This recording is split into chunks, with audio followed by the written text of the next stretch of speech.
Ramón Ernesto Prieto Vicioso tiene la palabra para sus argumentos y conclusiones.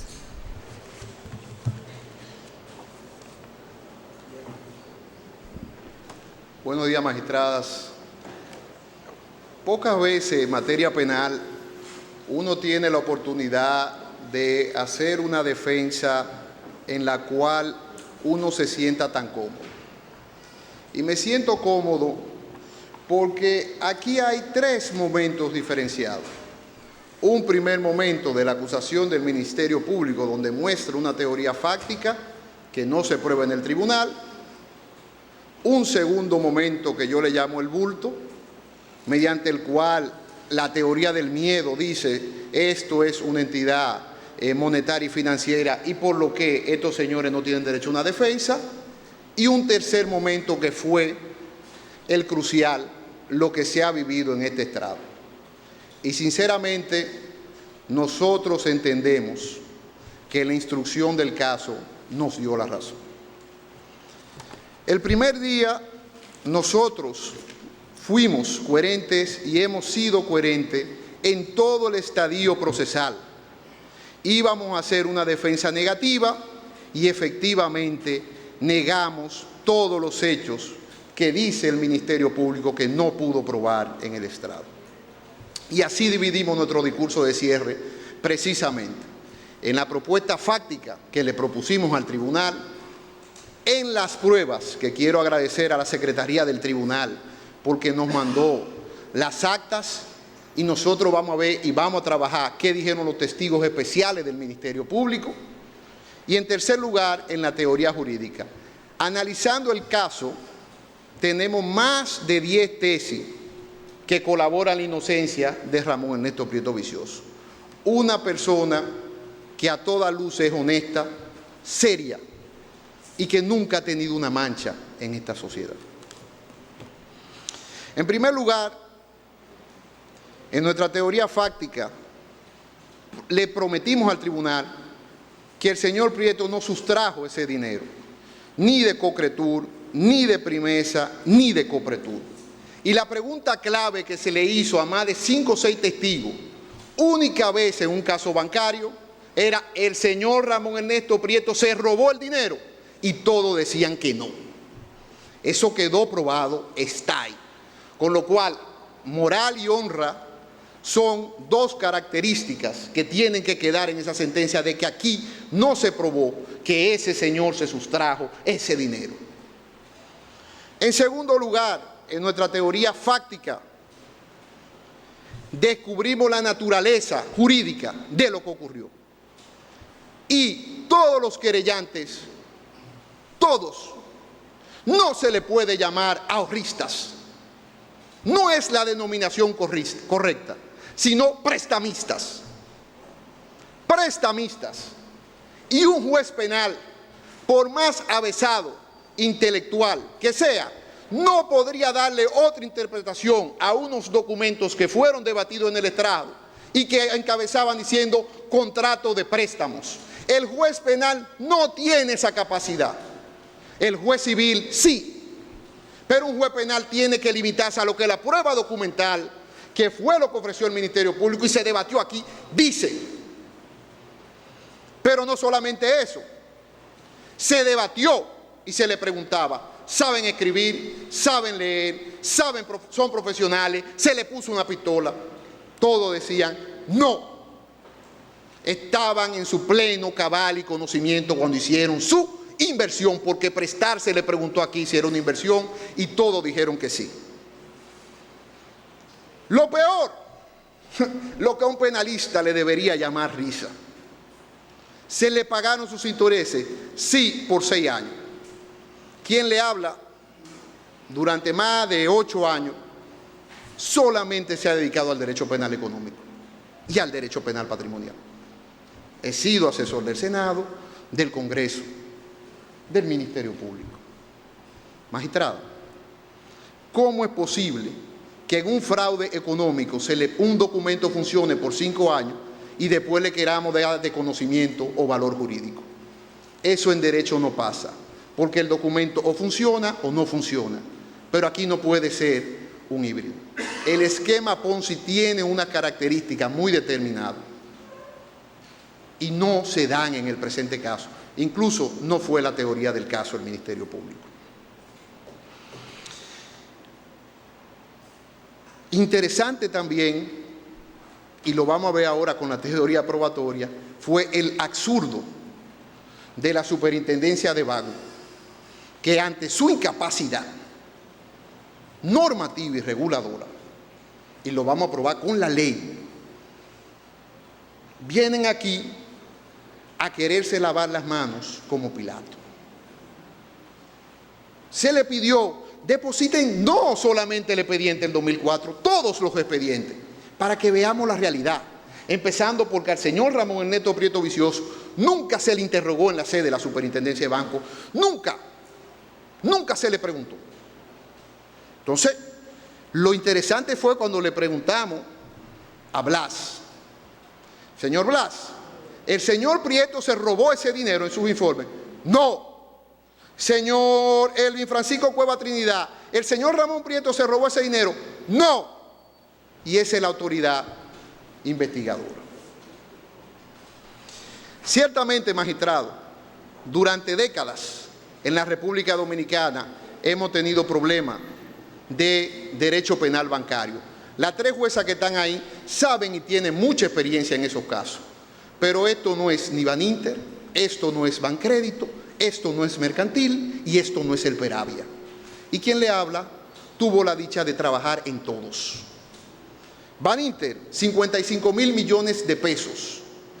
Recuerda a la jueza presidenta, porque fue jueza, y así lo recoge su sentencia, que ahí había gaperán, que ahí habían cuentas de donde se sacaba el dinero y se compraban botes y se compraba hasta un libro ahí. Sanción, 10 años de prisión. Pero ahí se probó y se trabajaron cosas muy interesantes que no se depositaron en el estrado, como la alteración de los estados financieros. Periódicos, publicaciones de estado, eso no se depositó aquí, no se debatió. Con lo cual, ¿cómo le voy a aplicar la ley cuando no se probó el caso? Bancrédito, 8 años. Creo que la magistrada Ingrid Fernández estaba en el segundo tribunal colegiado. Ahí también se probaron irregulares. 20 mil millones de pesos, 8 años. Se probó que se prestaban a relacionados y a vinculados. Aquí se le preguntó al supuesto testigo estrella, que lo vamos a trabajar en nuestra teoría probatoria, señor, ¿usted vio préstamos al señor Ramón Prieto? No, yo no vi préstamo. Señor Martín Serrano, ¿usted comprobó que el señor Prieto se prestaba y no volvió a pagar? No, yo no vi eso. Señor Duarte, ¿el señor Prieto sacó su dinero hasta el último momento? No, jamás. 40 millones de pesos perdió ahí. ¿Y lo depositó? Sí, lo depositó. Esa es la realidad del caso. La familia del señor Prieto.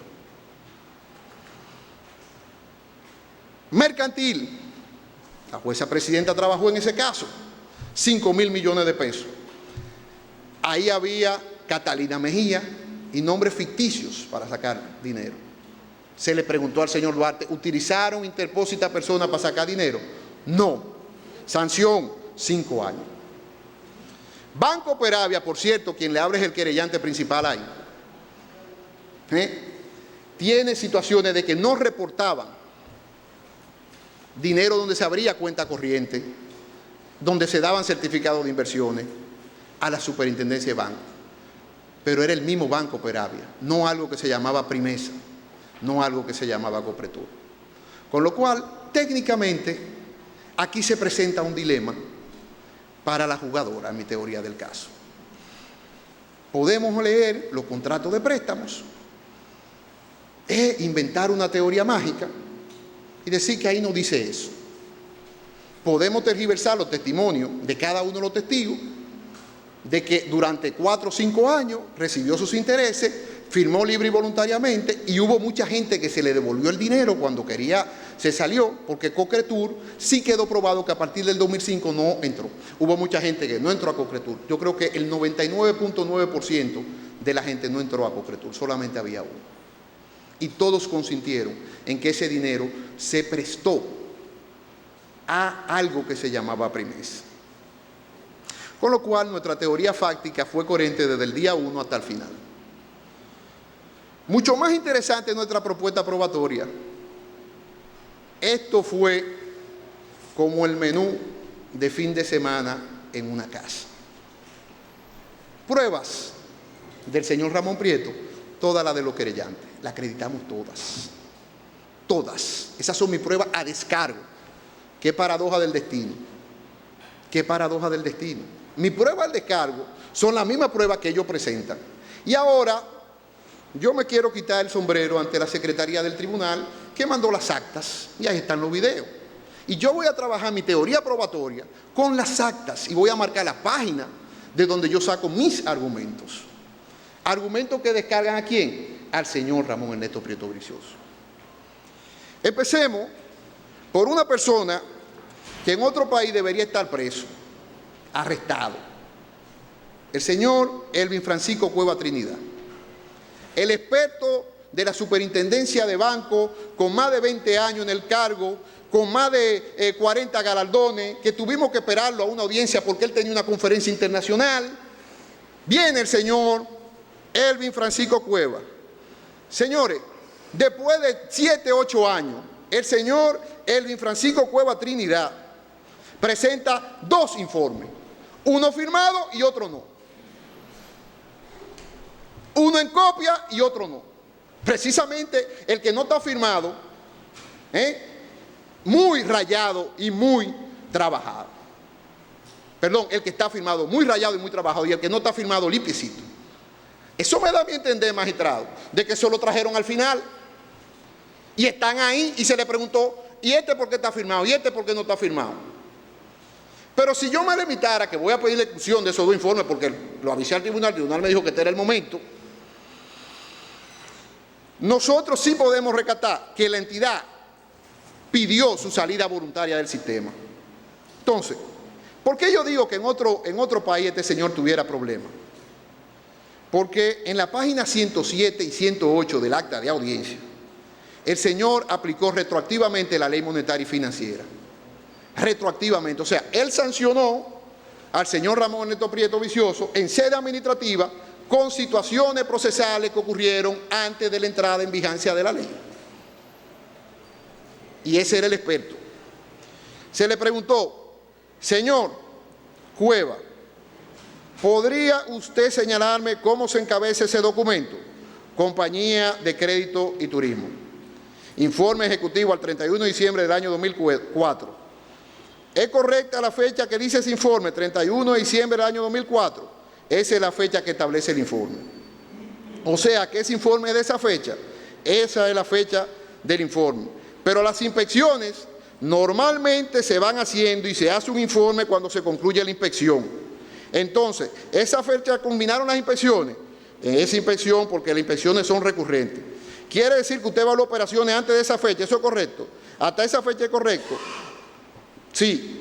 La ley monetaria diferente del año es, señor, del año 2002, y tenía una vacatio ley, pero él lo sancionó por una ley que ni siquiera era vigente al momento que él realizó su informe, porque la ley monetaria y financiera resulta que es del año 2002, noviembre, con lo cual, si él evaluó algo que no evaluó nada, porque ni siquiera lo interrogó, ese informe deriva en nulidad absoluta de todo lo que dice. ¿Por qué? Porque aplicó de entrada una ley que no le correspondía, con lo cual esa conducta ni siquiera estaban configuradas al momento que ocurrieron los hechos. Principio de legalidad, tanto en el ámbito administrativo sancionador como en el ámbito penal. Principio de legalidad y retroactividad de la norma. ¡Qué absurdo! ¡Qué penoso! ¡Qué vergüenza! Y esos son los que nos regulan. Lo más interesante, magistrado, yo tengo 10 teorías que descargan a mi cliente, 2 en la teoría probatoria y 2 en el derecho, 10 teorías. Tenía como 25 y dije, déjame resumir, porque esto fue el dilema de lo absurdo. Vamos a empezar ahora con una que a mí me gusta mucho, que es la sana crítica racional, que no es decir, se aplicó la sana crítica racional, no, ¿qué es la sana crítica racional? Primero, que no puede haber contradicciones en las declaraciones. Y aquí los testigos decían una cosa y otra cosa, todos se contradijeron. De entrada, lo más interesante fue que todos los testigos que estaban sentados en el salón terminaron sabiendo que era no regulada, todos se enfermaron y fue como una cadena, porque después que fuimos destrozando 1, 2 y 3 que se sentaron ahí, iban y se preparaban y venían aquí a hacer un show. Esa es la realidad procesal. Entonces, Contradicciones del señor, el experto, el genio de la Ley Monetaria y Financiera, que la aplicó retroactivamente, Elvin Francisco Cueva Trinidad. Página 110 del acta, magistrado. Oída la defensa técnica, Ramón Ernesto Prieto, interrogar al testigo. Usted dijo ahorita que aparecieron préstamos vinculados, ¿eso es correcto? ¿Sí o no? Sí, señor. ¿Usted verificó que había préstamo al señor Ramón Prieto? ¿Sí o no? Esa pregunta no se responde con un sí o no. En su informe, ¿se encuentra un préstamo vinculado a Ramón Prieto? En el informe se identifica préstamo vinculado. ¿Lo puede buscar ese informe? Se lo puedo facilitar, le digo yo. Dice, oído al juez presidente preguntar, ¿en cuál informe? Tiene que indicar con el documento. Y aquí va el 694. A la defensa técnica del imputado Ramón Prieto manifestar, no se preocupe, magistrada, él tiene uno. O se lo puedo pasar todo. Yo lo voy a trabajar todo. Para mayor celeridad, magistrada, le voy a pasar estos dos también. La juez presidente manifestar, se están poniendo a disposición del testigo la prueba 695 y 696 conjuntamente con la 694. Pueden ver el video. Está ahí. Se le pregunta otra vez, en ese informe no hay revelación sobre los préstamos vinculados. ¿Usted interrogó al señor Prieto en esa inspección directamente? ¿Sí o no? Yo no, mi equipo, falso, nunca lo entrevistaron. ¿Lo interrogó al señor Prieto? Lo entrevistaron. ¿Lo hicieron contar en ese documento? No está establecido en este documento. No más pregunta, magistrada. Mire, un testigo estrella que aplaudieron ese día, primero aplicó la ley retroactiva, eso yo nunca lo había visto en mi vida en un informe, siendo un experto. Segundo, lo más gracioso del caso es que se le pregunta en la página 110 del acta si él tenía préstamo vinculado. Ustedes lo van a leer el informe, no tiene ningún préstamo vinculado. Eso es lo que hay aquí. Blas Minaya, página 139 y 140 del acta de audiencia. Y están los videos también. Ese fue un testigo muy interesante porque él dice que su propia institución era funesta. Funesta. ¿Por qué? Porque él dijo aquí que el superintendente era funesto. Él lo dijo, no lo dije yo. Es decir, quien aplica la sanción, el regulador. ¿Tiene alguna credibilidad algo que hicieron esos señores? No. Pero recuérdese, magistrada, que Blas Minaya lo que toma el informe que castigó por el 2004. Él no cogió un informe, no, él cogió ese. Se le pregunta, el abogado Ramón Prieto, ¿usted realizó un informe sobre Concretur? ¿Eso es correcto? Sí, Concretur. ¿Por haber dado cuenta a favor de Concretur? ¿Concretur usted lo sancionó con ese procedimiento? No, dice él. Y yo voy a probar por qué no al final de mi intervención. Eso quiere decir que Concretur usted no la puede sancionar, ¿cierto? No se puede sancionar. Decía él, porque las entidades reguladas no se pueden sancionar porque no entran en el marco de la regulación. Eso es ABC del derecho de inspección en derecho administrativo. ABC, yo solamente puedo regular por el principio de legalidad administrativa lo que puedo regular. Una entidad no regulada no puedo regular. Dice lo siguiente, usted fue sancionada Concretur, fue sancionada Concretur, apreciado amigo, me decía él. Concretur, sí era regulada, entidad regulada y sigue por ahí. Entonces aquí viene lo que le resta credibilidad al informe y a su pliego de cargo. Segundo, no clausuraron, eso nunca lo clausuraron, lo que quiere decir que estaba operando y siguieron presentando informes. Se le pregunta, ¿pero hubo pliego de cargo por eso de inhabilitación? ¿Fue en el 2007, 2008 y 2009? No, Javi Jóvenes de Cortilla es el nombre correcto del que era superintendente, me parece que sí. ¿Que era un tipo funesto? ¿Fue lo que dijo? No, yo no he dicho eso, es una especulación, pero él mismo que está diciendo ahí, él mismo, nadie lo está presionando. De triste recordación para el pueblo, ese es un comentario al margen presentado en voz alta, dice él. Usted dijo ahorita que en su pensamiento en voz alta, comentario al margen pensando en voz alta, usted dijo ahorita en su pensamiento en voz alta que Javi Joven era una persona de triste recordación. Eso fue lo que dijo usted. Eso es correcto. Es una especulación, yo no quise decirlo en términos mal, sino por lo que ha salido en la prensa, dice él, no estoy diciéndolo yo. ¿Quién fue que impuso esa sanción? Javi Jóvenes de Cortiña, la superintendencia de banco, que era el superintendente del 2009. Conforme al artículo 19, 20 y 21 de la ley, a él lo representa y ejerce su función y firma. Dígame el nombre, por favor, el señor Javi Jóvenes de Cortiña. Entonces, ¿esa decisión por ende fue funesta, sí o no? No, eso es especulativo, pero eso es el mismo. Usted dijo ahorita entonces, y así sigue la cosa, pero es él que está diciendo ahí, que quien sancionó con una ley monetaria y financiera que no estaba vigente en lo que ellos inspeccionaron porque entró en el noviembre del 2004, eso es lo que él toma de base para su pliego. Mira en mano de quién estamos.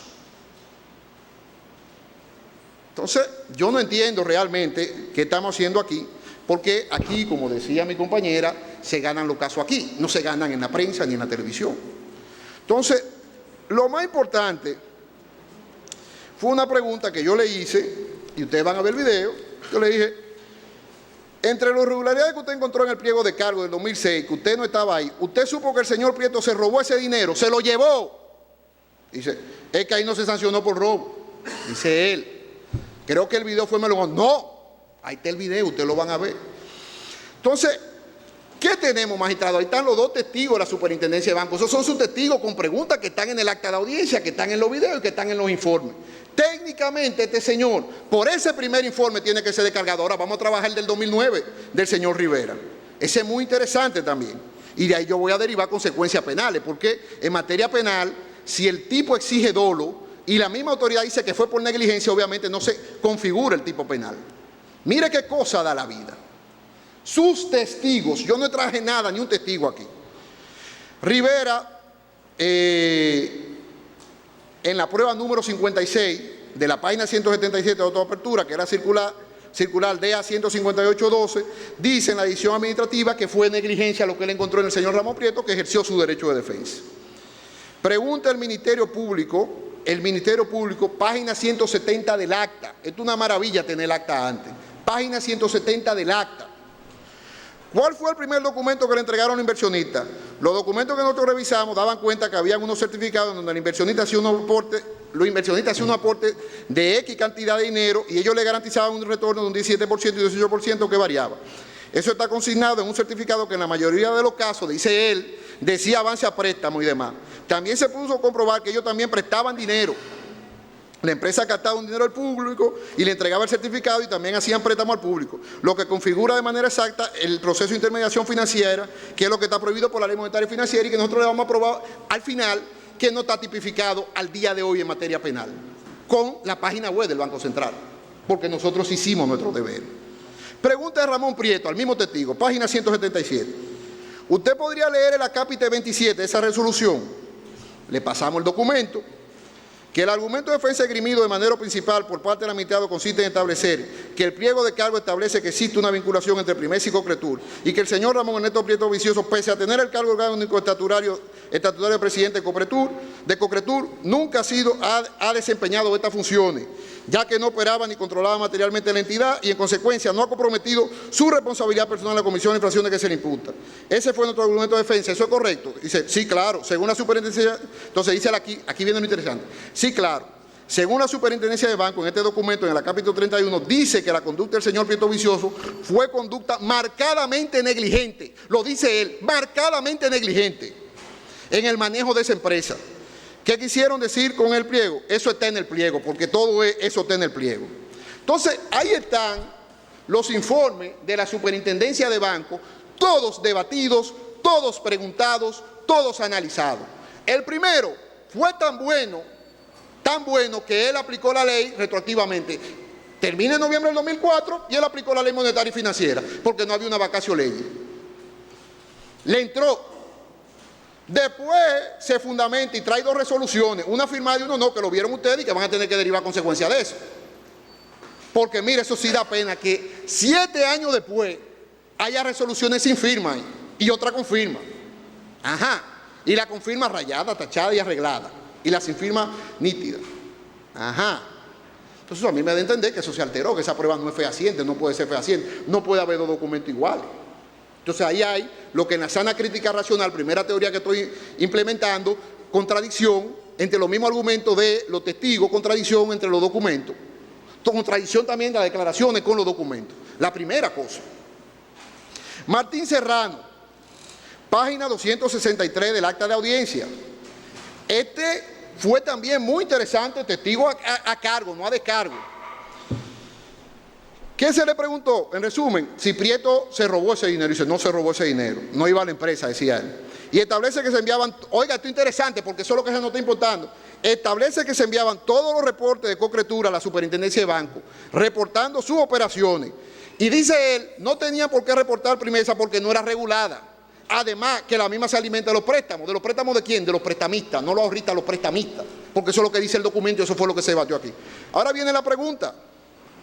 Página 263 del acta de audiencia. En su misión como Contralor de Cocretur, no debía velar porque se cumplieran todas las leyes, normas y demás reglamentos para cumplir con el funcionamiento de la empresa. En mis funciones como Contralor en Cocretur, mi función se fundamentaba en preparar reportes de Contralor. Yo entendía que los Contralores debían de velar por el correcto. Este es el abogado representante del bloque 1. Mire cómo fue este caso, el representante del bloque 1, ni siquiera pregunte nosotros. Debían de velar por el correcto funcionamiento, no solo por informar del funcionamiento. Sí, dice él, a los abogados que lo proponen, nos asegurábamos con contabilidad de que todos los requerimientos, los reportes diarios, mensuales, trimestrales, fueran remitidos a la superintendencia de banco. Esa es la parte de nuestro trabajo, que estos se cumplieron. Había de cuenta, entonces empieza él a desarrollar su teoría, que no se la voy a decir al tribunal porque usted va a ver el acta. Magistrada, pero aquí en todos los casos bancarios traían publicaciones del periódico, decían que los estados estaban alterados, que eso eran los pasivos ocultos, eso estaba ahí. Aquí se le presentó a usted un estado financiero alterado. No, cuando vino el debate, que yo le digo, tráigame el expediente completo, la magistrada Ingrid Fernández, que tengo que reconocer, que dio su voto disidente, dice, no, tráiganlo, porque aquí lo que tenemos que descubrir la verdad de lo que pasó. ¿Por qué no lo trajeron? Porque eso es lo que estamos debatiendo aquí, magistrada. Y yo estoy cansado de que los jueces le arreglen el expediente al Ministerio Público y a los querellantes, cansado de eso. Vamos a ver la realidad de lo que pasó ahí. Entonces, dice aquí él, ¿quién era la persona que Cocretur Fernández? Este no me interesa. Bueno, sí. ¿Quién era la persona que de Cocretur informaba a la superintendencia de todo lo que sucedía en Cocretur? Los reportes de la superintendencia se hacen de manera rutinaria, dice él, vía los sistemas diario, mensual y trimestral. De manera habitual, dice él, oiga esto, los auditores del Banco Central de la Superintendencia iban y eran atendidos normalmente por el Departamento de Contabilidad de la empresa. Ya él no era el contable, pero dice que iban habitualmente. Magistrada, yo tuve un caso hace como 4 o 5 años. La superintendencia no quiso meterse porque eso no son entidades reguladas. El mismo caso.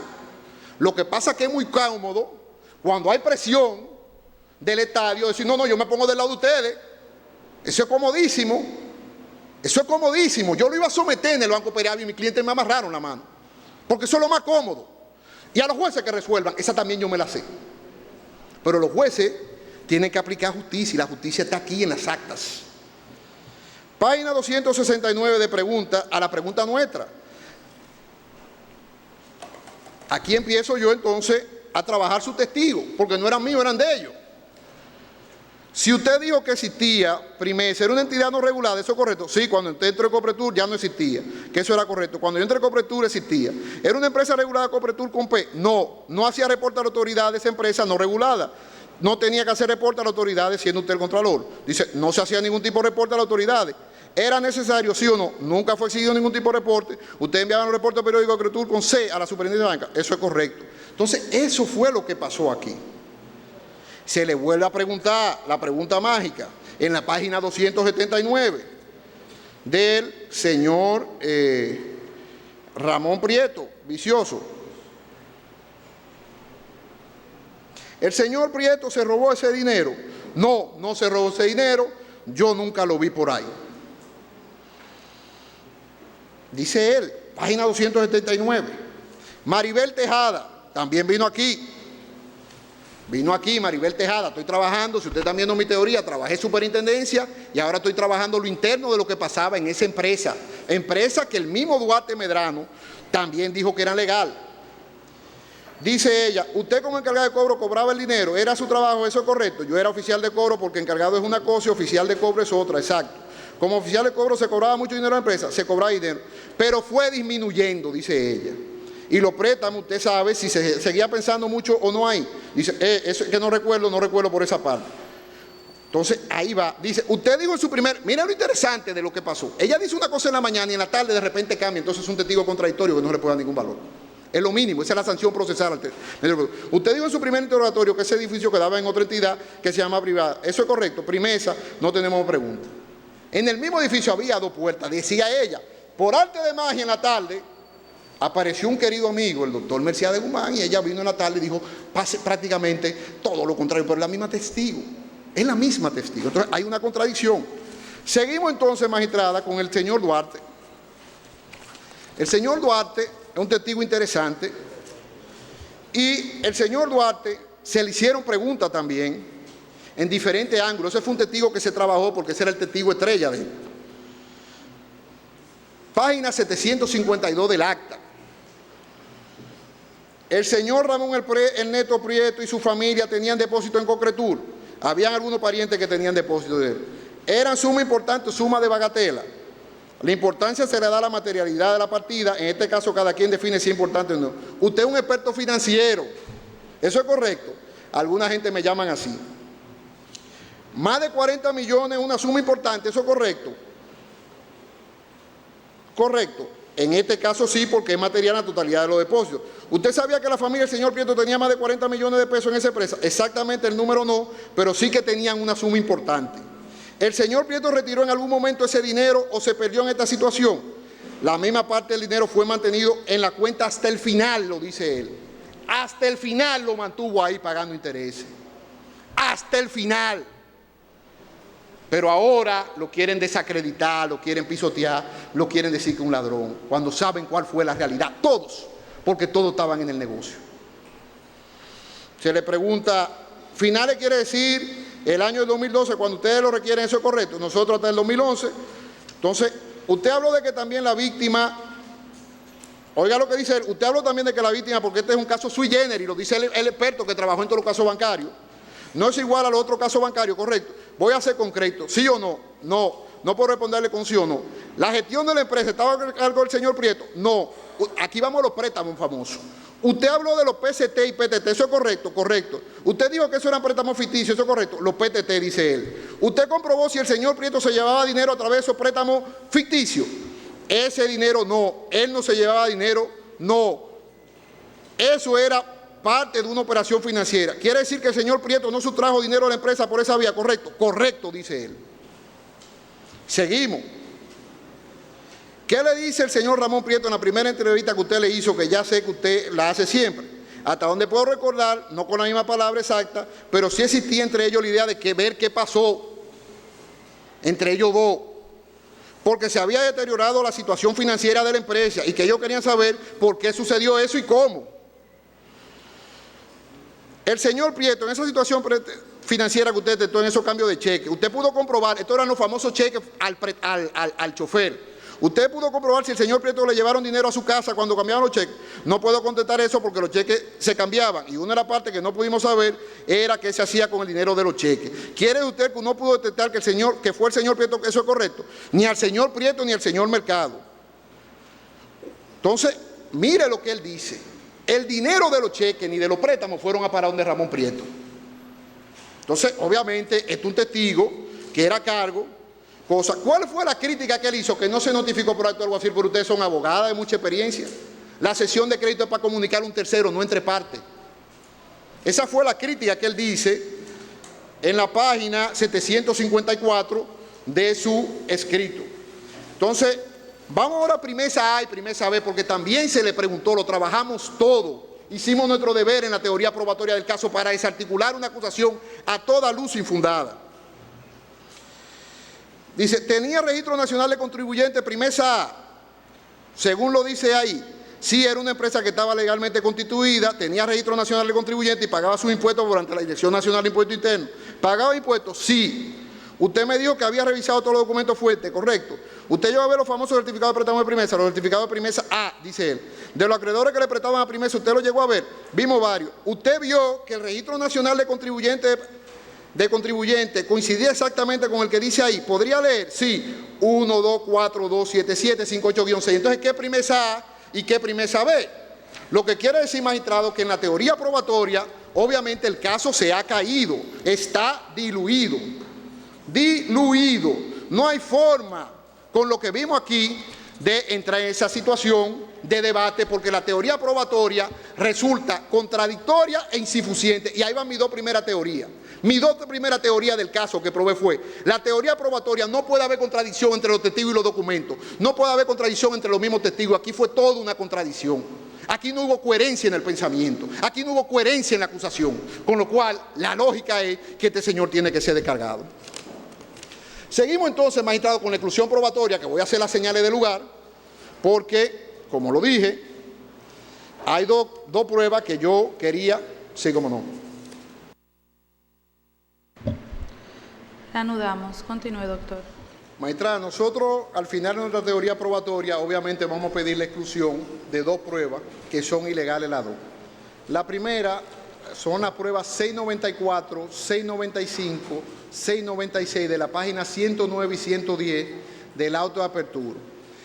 ¿Cuál es el motivo de la exclusión? Se trata de una prueba que no es fidedigna, que entró al debate por la tesis del tribunal, de que todo lo que viene de instrucción entra al debate, pero si usted se fija, ambos informes, uno está firmado y otro no está firmado. Uno está rayado y el otro no está rayado.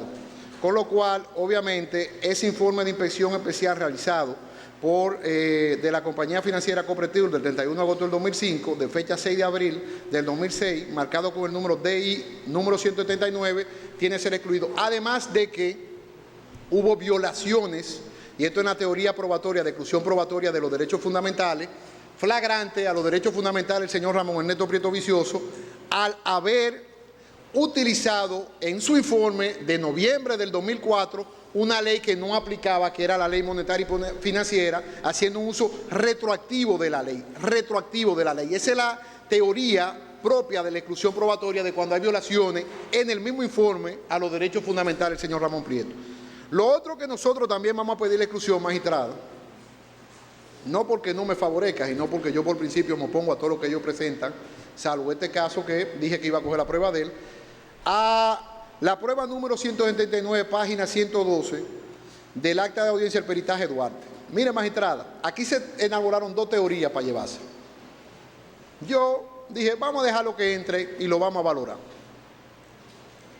El señor Duarte dice, la magistrada Karina en este caso, en la página 112, 112 del acta de audiencia, digo, en la página 710 del acta de audiencia, dice la magistrada Karina que eso se trataba de un anticipo de prueba. Mire, magistrada, el anticipo de prueba, prueba preconstituida, tiene que ser ante un juez. Ante un juez. Y ningún juez ni fiscal tuvo en eso. Eso no es un peritaje. Eso puede ser una prueba documental, que así fue que nosotros lo acreditamos. Pero nunca podría ser un peritaje. ¿Por qué? Porque el anticipo de prueba por el artículo 287, iura novicuria, el juez conoce el derecho, ustedes saben muy bien de que tiene que ser bajo el amparo del juez de la instrucción que lleve todo el proceso, y eso ahí no existió. En tal virtud, pedimos la exclusión de esas dos pruebas. En cuanto a la teoría jurídica del caso, y con esto ya vamos finalizando, porque voy a ser muy breve, decía al inicio de mi discurso de que a veces una persona puede ser inocente en la realidad, como el caso de la especie, y técnicamente inocente. Esa verdad reconstruida del proceso penal o la verdad procesal de lo que vimos que ocurrió en el juicio. Pero es que la teoría del fondo, en derecho penal económico clásico, no se sustenta. No tiene sustento posible. ¿Qué calificación le dio la acusación a los hechos que ocurrieron? El 147, 148 y 150, 151 del Código Penal Dominicano. Iniciemos por las falsedades porque es más sencillo. Las falsedades se basaban, según ellos, en que el testigo Leandro, que no nos mencionó a nosotros, vino aquí. Primera situación sobre las falsedades, no hay un peritaje que demuestre que el señor Prieto falsificó un solo documento de todos los documentos que se batieron. No hay un peritaje de línea así, no hay nada. Sobre el uso de documentos falsos, magistrado, el uso de documentos falsos es un delito de propia mano.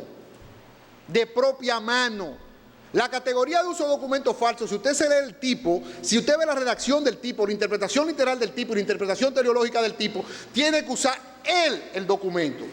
Y obviamente, en este caso, el señor Ramón Prieto no usó ese documento. El señor Ramón Ernesto Prieto no usó ese documento. Esa es la realidad palpable.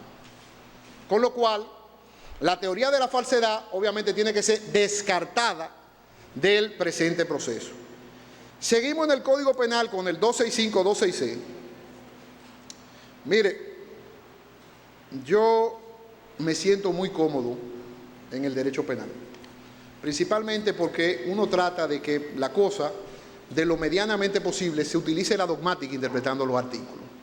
Se interprete la dogmática. Dogmáticamente, ¿qué es esto? 265, 266 se trata de una concertación. para crímenes. Crímenes, habla de crímenes. Crímenes. Esa concertación, magistrada, se supone de que debió a los 3 o 4 meses de estos señores tener dinero ahí haberse caído. Pero resulta que duraron 5 años funcionando el documento correctamente. 5 años en algunos casos. El máximo que pudimos contabilizar. 5 años. Documentos que son reales, que son legales, que lo tuvieron en su mano. No era tampoco que daban unos documentos de constancia de préstamo y se quedaban con ellos. No era de eso que se trataba. Eran unos documentos que se firmaban y se le entregaban. Creo que es muy irresponsable venir a la justicia penal a pedir lo que mucha gente hizo en la justicia civil, la demanda en cobro de un contrato que a toda luz es ilícito, que es un préstamo. Entonces, actividades ilícitas ahí no se dieron, y no se dieron porque tampoco se violó la ley monetaria y financiera. En primer lugar, primera teoría de fondo, porque hay en derecho penal lo que se llama la heteropuesta en peligro de la víctima y la autopuesta en peligro de la víctima. Cuando usted imputa objetivamente un delito, hay un riesgo y un resultado, la producción de un riesgo. La actividad financiera es riesgosa de por sí, pero esto no era actividad financiera propiamente dicha. No lo era. Y yo lo voy a demostrar al final con algo muy sencillo. Esos contratos de préstamo coloca a una parte como prestamista y otro prestatario. Se le preguntó ahí, pero ¿y por qué duraron 5 años, 6 años, 7 años? Claro, ¿quién crea el riesgo? ¿Lo crearon el señor Ramón Prieto? No. No. Hubo un encuentro de víctima y de supuesto imputado, porque yo creo que este señor va a haber que declararlo inocente. Hay un encuentro. ¿Para qué? Para la creación del riesgo que sobrepasa el estándar de la norma. Se produjo un resultado. ¿Cuántos años después, magistrada? 5. Hay gente que se le pagó el capital completo en interés. Entonces, el préstamo, contrato de préstamo, no podía ser bueno para una cosa y mala para la otra, porque eso en derecho no existe. En segundo lugar, se trató aquí el tema de la maniobra fraudulenta, del falsa calidad, crédito imaginario. Mire, la nueva tendencia en el delito de estafa es muy interesante, muy interesante. El engaño que se pide, el engaño típico, y eso hay obras y obras y obras de más, tiene que ser un engaño suficiente, que prácticamente hay una solución del consentimiento. ¿En qué? En la entrega de la cosa, en este caso, los préstamos que yo prestaba. Oh, magistrada, pero si usted va y yo le pido dinero prestado y usted me lo presta y yo le pago sus intereses religiosamente por meses y meses y meses. No entiendo. Realmente no lo entiendo. Con 2 entidades que no eran reguladas. Y es una gran pregunta. Y que Maribel Tejada, testigo a cargo, vino aquí y dijo, funcionaban hasta separadas. Después en la tarde cambió. Ustedes derivarán consecuencias de eso. Tercera teoría que descarga mi cliente, la negligencia. La negligencia. Y este es muy interesante, porque todos los delitos imputados por el Ministerio Público conllevan el dolo. Y no cualquier tipo de dolo, el dolo directo de primer grado en este caso. O sea, el querer y desear la realización del tipo. Y aquí se da una de las figuras más bonitas del derecho penal, que se llama las conductas neutrales. La conducta neutral es como cuando hay 2 delitos y el imputado se queda en el centro de la norma. En el mismo centro. Ni para uno ni para el otro. Y eso fue lo que ocurrió, una conducta neutral. Neutral. Que la misma superintendencia en el informe del 2009, el de Rivera, dice fue marcadamente negligente. Ahora, si analizamos el artículo 80 de la Ley Monetaria y Financiera, la estafa, la asociación de malhechores y el uso de documentos falsos, que lo descartamos adelante porque eso ni de cerca nos toca a nosotros, tenemos que llegar a la conclusión de que por negligencia ningún artículo de eso se comete. Entonces, si la negligencia del señor Prieto, que desde el primer día asumió, aquí hay una deuda civil, lo asumió, lo ha intentado pagar, mandó una carta, aquí todos los empresarios, y es un empresario de 40 años, Ese no tuvo que ir a Cocretur para tener yate, ni nada de eso. Nada de eso. Todo el mundo sabe aquí lo que es Prieto Tur y la familia Prieto. Ese señor desarrolló Samaná. Y todo el mundo sabe en qué terminó, porque yo dije, no, ¿te quieren ver los libros del señor Prieto? Vamos al banco BHD. Todos se lo llevaron, los bancos. Pero ahí, en ese expediente, no se probó ni un préstamo para comprar un avión, una tierra, ni un dinero sacado para eso. Entonces, él está en una conducta neutral, no se robó un centavo. Y la pregunta era, ¿se robó el dinero? No, no se lo robó. Dice también el tema de la mala fe y la planificación, no se entiende en el caso, porque mi cliente perdió dinero ahí. Perdió dinero. Si él hubiera sabido, lo hubiera sacado el dinero. Y en fecha, que fue nuestra única prueba, 7 de septiembre del año 2010, inclusive metió más dinero, 2010. La única prueba que tenemos un cheque. ¿De quién? Que está por ahí el señor Manuel Arturo Peña, que está casado con la señora Carmen Prieto, que fue y llevó su dinero, porque todos sabían que se le estaba apretando. Y como dijo Duarte, a todos se le informó. Y al que no se le informó, firmaba el documento. Ah, pero ahora es muy fácil venir aquí a decir, se robaron el dinero. Interesante también una teoría que la lanzo, para que la magistrada la evalúen. Todos se le preguntó, y está en las actas, si Cocretur se adecuó a la ley monetaria y financiera. El tipo penal tiene un sujeto activo, pero el señor Prieto, en la segunda sanción, estaba inhabilitado. Inhabilitado según la ley es que ya él no ostentaba la calidad de banquero. Pero no se tomaron la molestia de estudiar ni siquiera eso. Lo dijeron. Entonces, ni se adecuó Cocretur a la nueva ley monetaria y financiera, con lo cual no se le podría aplicar esa ley. No captó después del año 2004 dinero, ni el señor Prieto estaba habilitado. Sujeto activo a la infracción, teoría 1, 2, 3, 4, 5, 6, 7, que descarga mi cliente.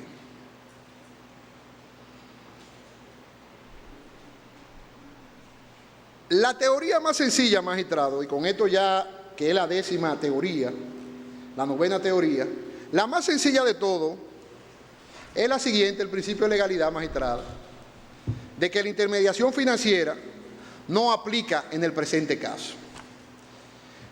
www.bancocentral.gov.do, la magistrada se le está pidiendo para que lo revisen. Está ahí, sección normativa del Banco Central de la República Dominicana.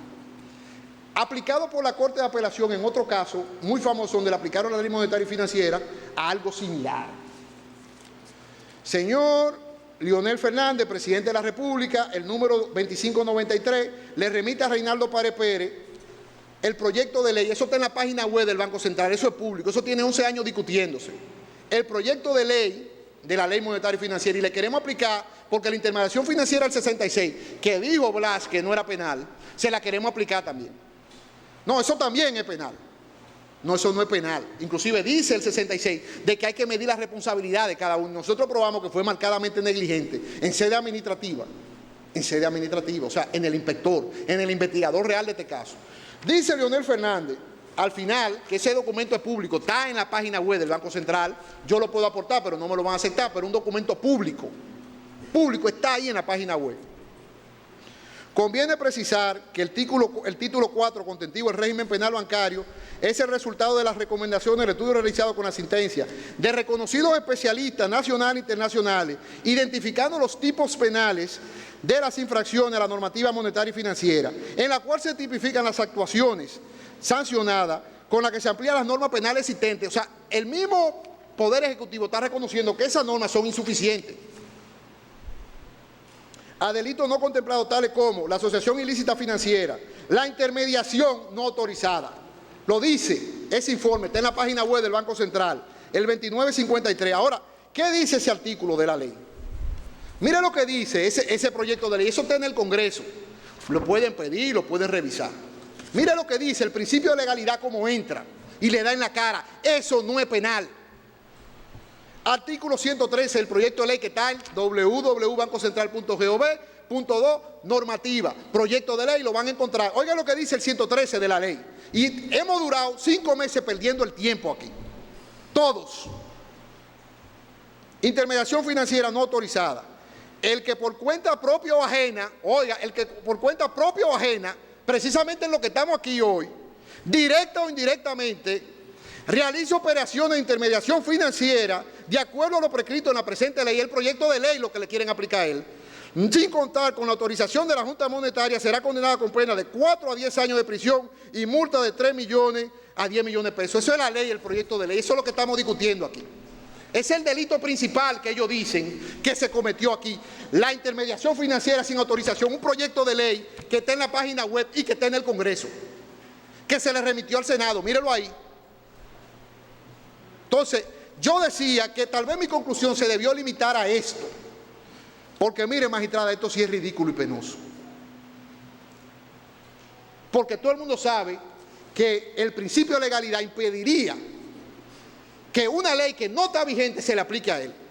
Uno sabe que el principio de legalidad impediría que lo que no está prohibido está permitido.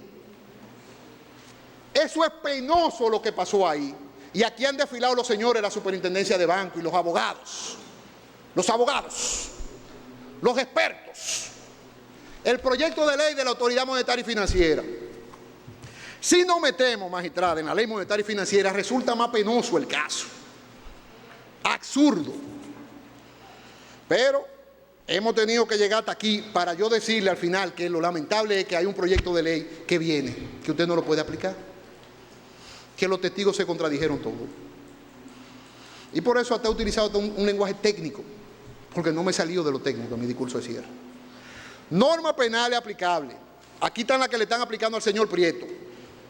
Yo he tenido el placer de trabajar en todos los casos bancarios, me dedico básicamente a la universidad y por eso me siento tan contento cuando vienen casos como estos que me dan la oportunidad de que el sistema demuestre su viabilidad. Letra D del 80, magistrado. Letra D del 80. Normas penales. Los miembros del Consejo de Directores, funcionarios, autoridades y empleados de las entidades, dice, oiga lo que dice, de la entidad internacional, que alteren, desfiguren u oculten datos antecedentes, libres, estado de cuenta correspondiente u otro documento que consienta la realización de tus actos y omisiones con el fin de obstaculizar, dificultar o evadir la fiscalización que corresponde efectuar a la superintendencia de banco. 80 de lo leo rápido. ¿Pero para quién? Para las autorizadas, para las reguladas. Eso no aplica aquí. Es un absurdo. Más una gente que está inhabilitada, por ellos mismos que lo reconocieron ahí. Es decir, inhabilitado quiere decir que no era. Nos vamos al otro que le aplican, el C. Los miembros del Consejo de Directores, funcionarios, auditores y empleados de la entidad de intermediación financiera que a sabiendas hubieran elaborado, aprobado, presentado un balance o estado financiero adulterado o falso, o que hubieran ejecutado o aprobado operaciones para encubrir la situación de la institución. Magistrada, ¿cuál estado financiero se le presentó a usted aquí para que lo debatiéramos? De Cocretur. ¿Cuál?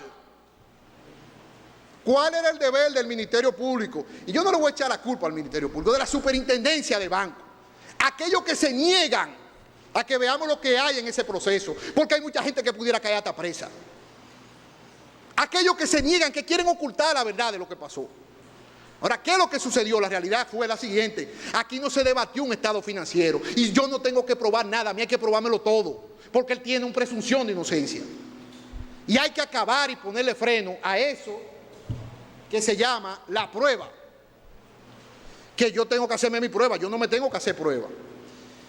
Si leemos el F, es mucho más penoso lo que pasó aquí. Los accionistas, directores, gerentes, funcionarios, empleados de una entidad de intermediación financiera que sea sometida al procedimiento de disolución en los casos siguientes. Y ahí empieza, analícenlo. Pero ¿qué pasa? Que Cocretur no cogió más dinero, que la magistrada dio un fallo aquí, la magistrada presidenta dio un fallo en el caso Baniter muy interesante, que hay que traerlo. Del 2002 al 2004 no había ley monetaria y financiera. Y el informe de Cocretur hasta el 2004 porque hasta ahí fue que operó. ¡Qué penoso! ¡Qué penoso! No se le enseñó un certificado de Cocretur, no se le probó que Ramón Prieto se robó el dinero, no se le probó que alteró Estado, no se le probó nada. porque esto se le llama el caso de la nada. Entonces, claro, ante esta realidad de lo que ha pasado aquí, si ustedes se fijan, mi discurso fue con lo que pasó aquí. Quedan dos cosas por hacer, magistrada. Una, pedimos que se le varíe la medida. El cuco nuevo de todos los penalistas, se le varíe la medida. Nosotros hicimos nuestra labor, pero el Ministerio Público es el dueño. Nosotros no podemos hacer más que lo que la ley me da y pedimos una certificación de cuántas veces firmó Ramón Prieto. Respuesta, se la damos el miércoles de esta semana. Ha firmado 48 veces. Tiene 5 millones dados en garantía. Se ha presentado a todos los actos del procedimiento. Ha venido a cada cosa. Y lo mejor, es inocente. Es inocente. Ese es un inocente. Lo vamos a condenar a un inocente. Es un inocente. Probado. Con su testigo. Con el derecho y con la razón. Ese hombre inocente. Y lo saben los ahorristas también, los prestamistas. Lo saben. Es irresponsable tenerlo aquí. Lo saben. Y su familia es inocente. Son gente seria. He mancillado moralmente a lo que quieren con prensa. Mírenla aquí. Porque hay que variarle la medida, hay que condenarlo a 20 años. Y empezamos diciendo nuestro discurso. Lo empezamos diciendo. Es un inocente. Lo han acabado moralmente. Y le ha dado la cara y dice, venga, vamos a sentarnos. Yo no puedo dar más de lo que tengo. Dijimos, esto no es Baninter, no es Bancrédito, no es Mercantil, no es Peravia. Revisen las actas. Entonces, ¿cómo variamos la medida ante la realidad de un hombre que es inocente, que está ahí sentado? ¿Qué es lo primero que dijo? Sí, yo utilizaba no a Flavia para esa empresa. No, yo utilizaba a todos mis empleados de empresa porque son gente de confianza mía. Él lo dijo el primer día. No es un irresponsable. Porque eso se estila aquí. Ahora todos firmaron y consintieron. Todos recibieron intereses. Ahora que se muera Ramón Prieto. Lo peor del caso es que el caso estaría hasta prescrito. Prescrito. Oiga qué cosa. Prescrito. Porque esto es el absurdo más grande que yo he visto en mi vida. Primero, la ley monetaria y financiera no entra porque las otras dos no eran reguladas. No le debían pleitesía a la señora superintendencia de banco, que lo que tiene son 2 inmuebles, que lo que no quiere que veamos lo que hicieron. Lo que no quieren es liquidar. No quieren hacer nada, porque es muy cómodo. Yo le dije a muchos prestamistas de estos que están aquí, ¿por qué no la sometieron también? Para que vean. Entonces, ¿qué sucedió? La prescripción magistrada del artículo 44, 45, 46, ¿cuándo inició la estafa? Porque la estafa es el momento de la entrega del dinero. La estafa es al momento de la entrega del dinero. Si agarramos el delito de estafa como el único que se le puede imponer, porque Cocretur no captó más dinero y presentaba su estado de lo que era. Entonces, todos los certificados ponen una fecha. Ahora, lo que nadie va a poder negar, que la acusación es del 4 de octubre del 2013, que por el artículo 46, ahí estamos hablando de 5 y 6 años, y la pena máxima de la estafa es 2 años. Magistrada, ya concluyendo, ustedes tienen al señor Ramón Prieto en su mano. Yo no puedo hacer más que no sea defenderlo con lo que la ley me da. Hay inocente en la realidad y hay inocente técnicamente. En la realidad, él quería que se probara que no se sustrajo ese dinero. Fue la condición sine qua non de mi contrato el primer día. En la práctica, en la técnica, le he demostrado, más allá de toda duda razonable, hice el trabajo de ellos. Me bastaba con leer el proyecto de ley. La teoría de ellos fue que ellos no podían hacer intermediación financiera. La teoría mía, mire la ley, proyecto de ley. Y yo les invito a que lo busquen en internet. El artículo de Adriano Miguel Tejada del sábado, Meses y la cultura de lo judicial, donde él analiza el caso de ese famoso futbolista y dice de que hay 2 formas de hacer justicia. Una de manera responsable y una de manera irresponsable. Dice él en su artículo. Y termina, dice aquí, lo que no queremos ver es como una mala apreciación del valor del castigo conduce a la corrupción judicial.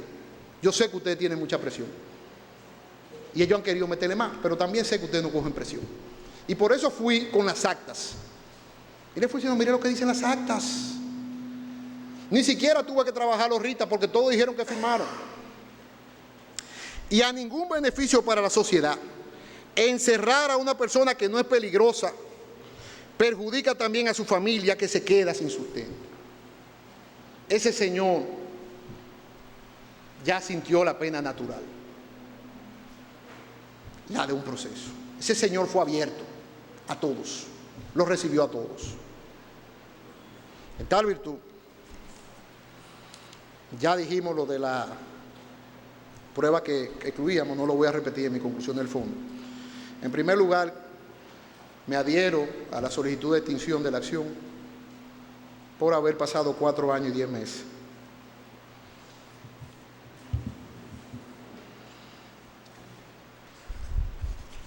En segundo lugar, que se declare la prescripción del delito de estafa, porque el momento en que corrió esa acción fue a partir del año que se entregó el certificado, siendo la pena de duración 2 años, y se trata de un delito de resultado, no continuo.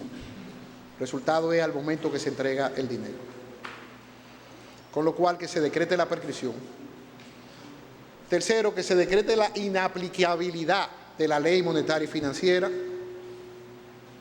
por el principio de legalidad de raigambre constitucional, buscando en la página www.bancocentral.gov.do el proyecto de ley que dice que eso no está penalizado. En quinto lugar, y en virtud del artículo 40 de la Ley 107-13 sobre los derechos de la persona en sus relaciones con la administración y de procedimiento administrativo, que se decrete el non bis in idem del presente proceso. En virtud de que este artículo dice, no podrán ser objeto de sanciones los hechos que hayan merecido sanción penal o administrativa en aquellos casos en que se aplique identidad de sujeto, hecho y fundamento. Artículo 40 de la Ley 107-13. Y en virtud de que, si no se me acogen mis defensas incidentales, que son la primera que uno lanza de excepción, siempre una defensa se divide en defensa de excepción, aunque tenga la razón en el fondo, como lo probé, que sea decretada la absolución del señor Ramón Ernesto Prieto Vicioso, haciendo cesar, perdón, esa la voy a dejar de último. En cuanto a la medida de coerción, bueno, ahora yo no entiendo, porque ahora pedimos medida de coerción con una absolución, una locura, pero bien, en cuanto a, en último lugar, que se decrete la absolución del señor Ramón Ernesto Prieto Vicioso, haciendo cesar la medida de coerción que pesan sobre el mismo, por haber probado, más allá de toda duda razonable, su estado de inocencia. Gracias, magistrado.